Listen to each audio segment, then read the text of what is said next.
there, party people. Welcome back to another episode of Orthodox Review, the most uneducated educational program on the internet. Today, I'm your host, the guy with 1.5 thumbs, and today we're doing a part 2 on Orthodox prayers of Old England, primarily because I felt that there's so much in here that needs to be covered, and primarily because it's not available anymore. Usually when I do a book review, it's like, hey, check the link below, go get yourself a copy, we can talk about it. But in this case, you can scour that website for the texts of it, but that's a lot of work for everyone. So there's a couple sections in here that I really wanted to cover.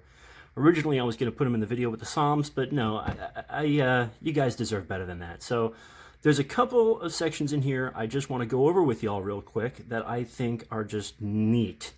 Now, the first thing I want to show you is that the hours, beginning on page 88. And so they don't have the first hour or the midnight hour, even though they do have the midnight office and nocturnes, which is part of matins. It's a 3-part Benedictine style. But we do have the 3rd, 6th, and 9th hour. Now, unlike the Eastern usage, you have a hymn of St. Ambrose, and then some Lord of Mercies and a few collects, which are not too dissimilar from what we have, but really the major difference is that in all of the canonical hours there are sections of Psalm 118.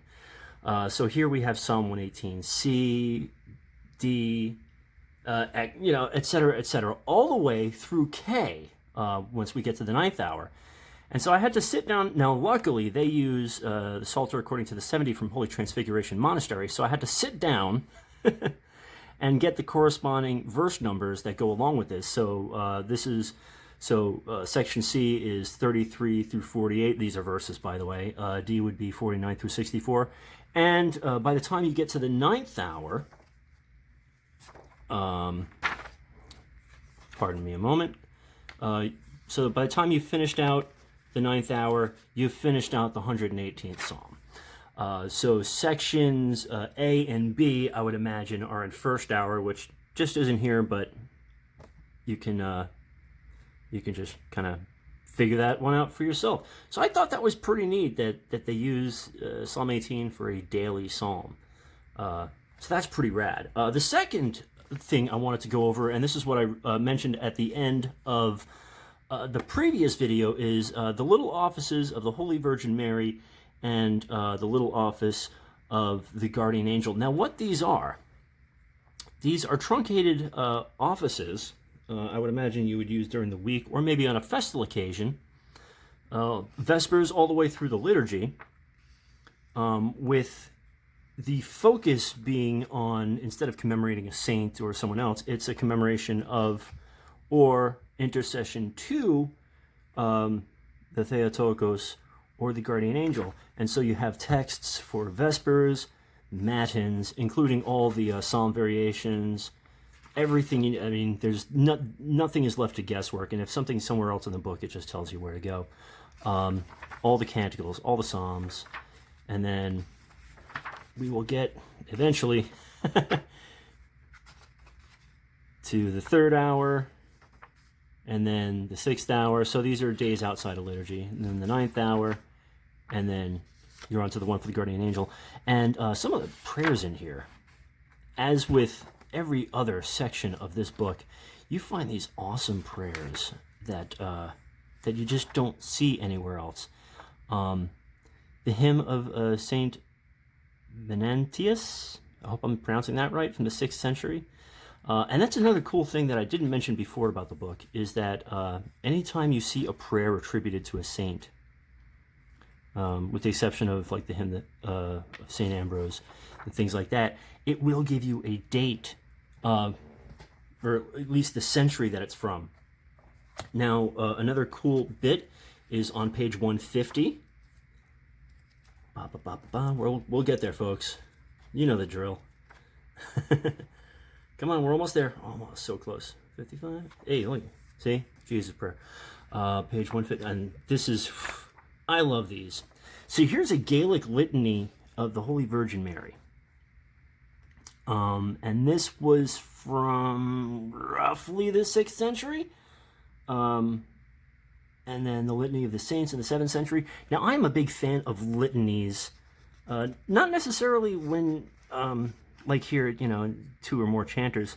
I love that call and response. I love antiphonal prayer. I just think it's beautiful. Of course, you have the salutations before the cross, which is awesome. And then the last thing I want to show you, when we pass it by, starts on page 162. And this is something you find in just about every Western Rite book, and I'm glad it's included here, but there's more to it than this. You have the 7 penitential psalms, which, if you go back to my video on the St. Ambrose prayer book, I cover in more depth. But in addition to the 7 penitential psalms, come on,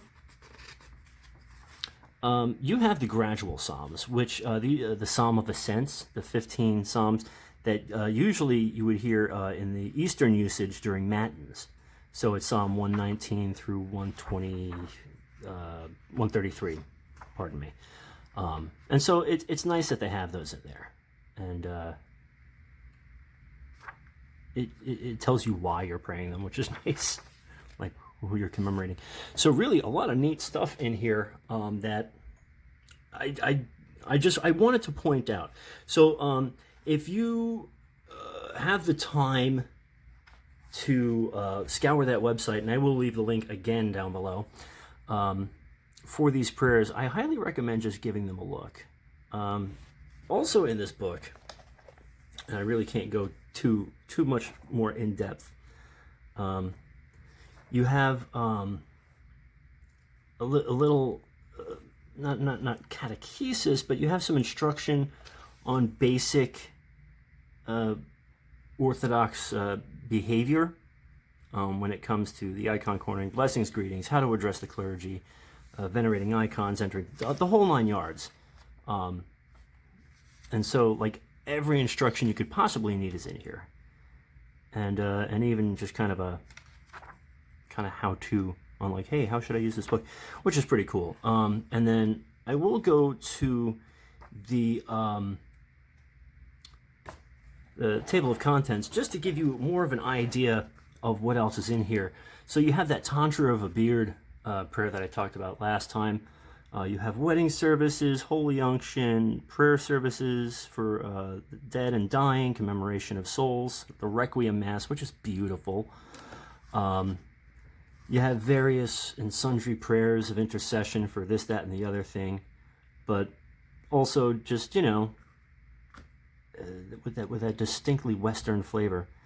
The exorcism prayers on page 402 are pretty neat, but you know, they're St. Basil. So, but anyway, so that's the little look I wanted to throw at you. A little addendum to episode 71. So we'll just call this episode 71A. At any rate, thank you so much. I know it's a quick one, and I threw a lot of information out there at you. I wanted to share a little more before I return the book.